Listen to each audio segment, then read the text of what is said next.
have seen that there was no body differentiation. The body was completely thallus-like structure. But when we came to bryophytes, what we had seen, they were amphibian plants, means they need water as well as land. And if I talk about body differentiation, so there was little bit of body differentiation on bryophytes. Now we are going to do the next division, that is a pteridophyta. So what is the meaning of pteridophyta? So pteron means feather and phyta means plant. So if you see the structure of pteridophytes, as we can take the example of ornamental plant ferns, or here you can see the example of Seraginella, Salvinia. So they have a feather-like structure, means their leaves look like a feathers. So that's why this division is called the pteridophytes, means feather-like plants. Now students, if I talk about the pteridophytes, so they are first successful terrestrial plant on land. So why they are called a successful terrestrial plant on land? Because they have vascular, these are also called the vascular plants because they have a vascular tissues are present. So what are these vascular tissues? Now as we know, what is the function of vascular tissues? They help in conduction of water, minerals and nutrients to the plant. So these vascular tissues will be xylem and phloem. So xylem helps in the conduction of water and minerals from the soil to throughout the plant, whereas phloem help in the conduction of nutrients to the plant. Now because of that, so as earlier if you recall bryophytes, so their vascular tissues were absent. But in pteridophyta, vascular tissues are present. Now if I talk about the body differentiation, so here body differentiation exists. Means as if you recall about bryophytes, so there we have seen in few plants there was little bit of body differentiation. But if I talk about the pteridophytes, you can see here in the structure there are leaves are present, stems are present, whereas roots are also present. Like in bryophytes there was rhizoids are present that worked as a roots, like they were helping in the absorption of water and minerals from the soil. But if I talk about the pteridophytes, there we can see distinct stem, leaves and roots. So if I talk about body differentiation, so body will be differentiated into root, stem and leaves. So what we have seen, what are the more advancement than bryophytes in pteridophytes? They have vascular tissues present. Other than this, their body differentiation exists, means they have, we can see a well differentiated root, stem and leaves. So that's why they are called the first successful terrestrial plant on land. Other than this, if I talk about the origin of pteridophytes, so they were found on late Paleozoic era. Now, this group includes 400 genera and 10,500 species. It means it's a large group and it includes 400 genera and 10,500 species. Other than this, the plant consists of pinnate leaves. So what is the meaning of pinnate? Pinnate means again it is a feather-like appearance. So they have a feather-like appearance. Now, they are also known as vascular cryptogams. So why they are called the vascular cryptogams? So what we know, like plant kingdom is sub-classified into two groups, cryptogams and phanerogams. So what cryptogams include algae, bryophytes and pteridophytes. So what we have seen like algae comes in thallophytes. So there was no vascular tissues were present, whereas in if I talk about bryophytes, even their vascular tissues were absent. But here vascular tissues are present. So that's why they are called the vascular cryptogams. They do not produce flower, fruits and seeds. Why? They are called the cryptogams because of that. Means cryptogams means they have a concealed reproductive system. Means the reproductive system we cannot see. They are concealed. So that's why they have hidden reproductive system. So they do not produce flower, fruits and seeds. Now, other than this, pteridophytes are terrestrial, small, either annual or perennial. So students, what is the meaning of annual plants? So annual plants, the plants who complete its life cycle in a year, means from germination to seeds to from germination of plant to the production of seed, it all includes only 1 year. So there are many plants who are annual. Other than this, some are perennial, means it lives for more than 2 years. Some maybe live for 10 years, 100 years. So it includes both kind of plants, annual as well as perennial.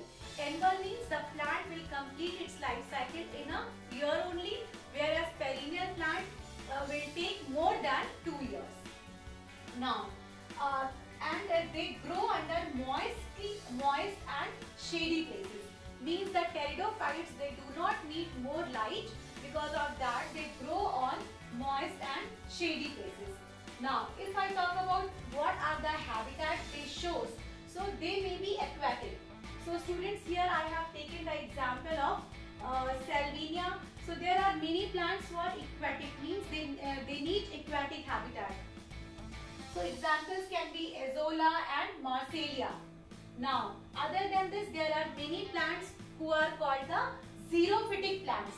So example can be Equisetum. Here example can be Equisetum, and Azolla and Marsilea will come in the aquatic plants. So if I talk about xerophytic, so what is the meaning of xerophytic plants? So plants that adapted to survive with little water. So these kind of plants come in the category of xerophytic plants. So here we can take the example of Equisetum. You can see the picture of Equisetum. This plant do not need much water. They need only little water. So the plant that are adapted to adapted to get very little water. Other than this, there are many plants who are called the epiphytic. So here I have taken the example of Lycopodium. You can see the epiphytic plants will be Lycopodium. So what are the epiphytic plants? So students, if I talk about epiphytic plants, so they grow everywhere, but they can be found on branches of the tree, trunks of the tree, and sometimes they are also found on the leaves of the trees. So because of that, we can say that if I talk about pteridophytes plants, so they can be aquatic, means there are many plants who adapted to live in aquatic habitat. There are many plants who are xerophytic in pteridophytes, so they need very little water, whereas epiphytic plants, maybe these kind of plants can grow everywhere, like they can be grow on trunk of trees, stem of trees, branches of trees, whereas leaves on trees. So these are the few characteristics of pteridophytes. That's why they are called the first successful terrestrial plants on land. Why? Because vascular tissues are present, body is well differentiated into stem, root and leaves. Other than this, these plants are also called, they get the pinnate leaves, so they have a feather-like appearance, and they are also known as vascular cryptogams, means they are cryptogams. So students, if I talk about the nutrition in pteridophytes, so they are autotrophic plants. Why? Because they have a chlorophyll pigment present. So because of that, they can make their own food by the process of photosynthesis. Now, pteridophytes shows heteromorphic alternation of generation. Means they have two phases in their life.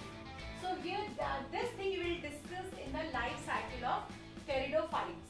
But as what we should know that pteridophyte shows heteromorphic alternation of generation. As if you recall, earlier we have discussed about bryophytes, so there also the plant body is gametophyte and sporophytic. Here also it is of that kind only.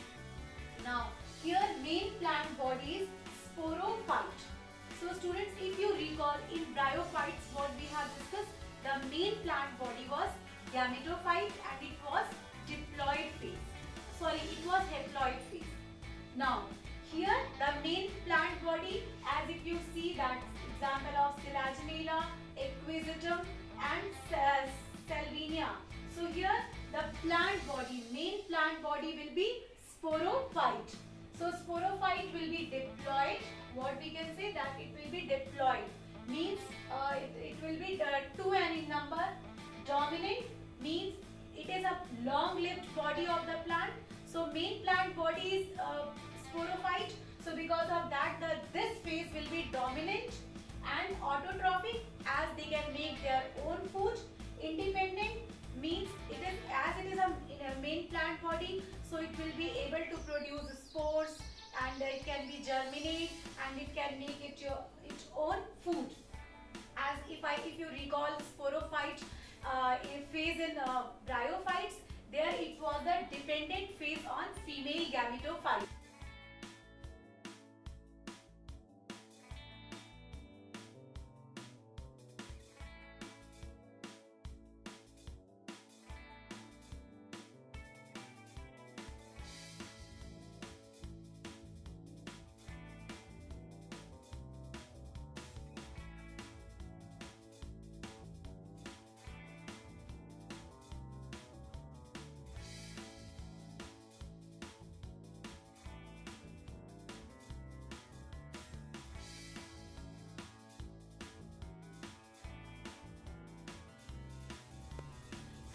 Now, sporophytes mostly produced by the spores. As we all know that in pteridophytes, which one is the main plant body? That will be sporophyte. So, how the spores will be present? So, if you see this, the whole plant body is sporophyte. Here, sporangium will be present something at this place. And this place will be completely closed by the sporophylls. So here in sporangium there will be spores. So here what we can say, the sporophyte is mainly produced by the spores. So where the spores will be present, it will be present in the sporangium, and these sporangiums will be enclosed by these sporophylls, that is called those are all the leaves. So these leaves forms the appendages like structure, that is called the sporophylls, where sporangium will be present and sporangium spores will be present. So what we can say, sporophytes mostly produced by the spores. Now next, the primary root is short-lived and is soon replaced by the adventitious roots. So here students, this thing which we will discuss in the life cycle of pteridophytes, but what we can say, the primary root is short-lived. Means what happens, the spores forms the gametophytes, then gametophytes releases the male and female gametes, then these male and female gametes will be fused and they will form the main plant body spores. Then again that male female gametophyte will carry the sporophytes, and this sporophyte will change to the main plant body. So that we will discuss in next part. Now if you talk about leaves, so leaves in pteridophytes, so they can be scaly, example Equisetum. So if you see the structure of leaves in Equisetum, what you can see, the leaves you can see that these are the scaly leaves.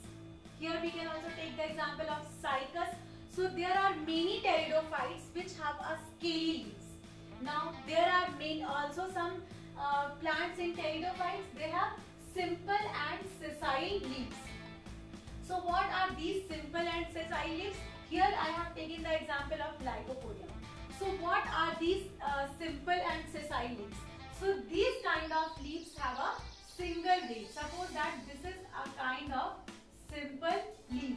So here at the axillary part of the plant will be some axillary buds will be present. So this kind of leaves are called the simple leaves. Right here single blade is present, and axil of the bud have these kind of small axillary leaves are present. So this is called the simple leaf. Mostly these kind of leaves are found in mango trees. Now if I talk the next, there are many plants, they can be a large and pinnately compound leaves. So here the example is ferns. So students, as I think everybody has seen the plant of ferns, as it is an ornamental plant. So what kind kind of leaves they have? They have composed and pinnately and large number of leaves are present. Means that here, if I take the example of ferns, so the leaves will be a large leaf, something like this, something like this. So why are they called the compound leaves? Because if I talk about the compound leaves, so what happens there? Number of leaflets are present. As if you take the example of rose, so what kind of leaves you can see that it is like this, something like this. So here lot of leaflets are present. So this kind of leaf is called the compound leaves. The leaves which carry more leaflets, and simple leaves will be a single leaf, and at the axil of the plant there will be a axil leaves will be present. But in compound leaves, the leaves will be carry lot of other leaflets. So if I take the example of ferns, so what happens there? What we have seen in pteridophytes, leaves can be scaly, leaves can be simple and sessile. Other than this, there are many plants which have large and compound and pinnate leaves. Pinnate means they have a feather-like appearance. They will be large and they will be compound, means lot of leaflets will be present in leaf. Like as you can see the example of rose. So what we see that the number of leaflets are present something like this, So these so what we can say, their leaves can be scaly, simple and sessile, and large, pinnately and compound. This is about the leaves. Now the next thing is very important, that secondary growth is not seen in pteridophytes. So what is the meaning of this secondary growth? So students, as if I talk about the secondary growth, so which tissue is responsible for the secondary growth? That is a cambium tissue. So what happens? The cambium actively dividing cells between xylem and phloem tissue, and because of that it is responsible for the secondary growth. So if I talk about cambium, so cambium is a tissue layer that we can say that that is responsible for the secondary growth in plants. So that's why as cambium is absent, what we can say, that cambium is absent here. Because of that, we cannot see the secondary growth in pteridophytes. So what are these structures? What we can see, that sporophytes mostly produced by the spores. Other than this, primary root is short-lived. Your primary root will be short-lived and is soon replaced by the adventitious root. Now if I talk about leaves, so leaves can be scaly, simple and sessile as in Lycopodium, and large, pinnately and compound in ferns. Whereas if I talk about the secondary growth, so this will be absent in pteridophytes because there will be no cambium tissue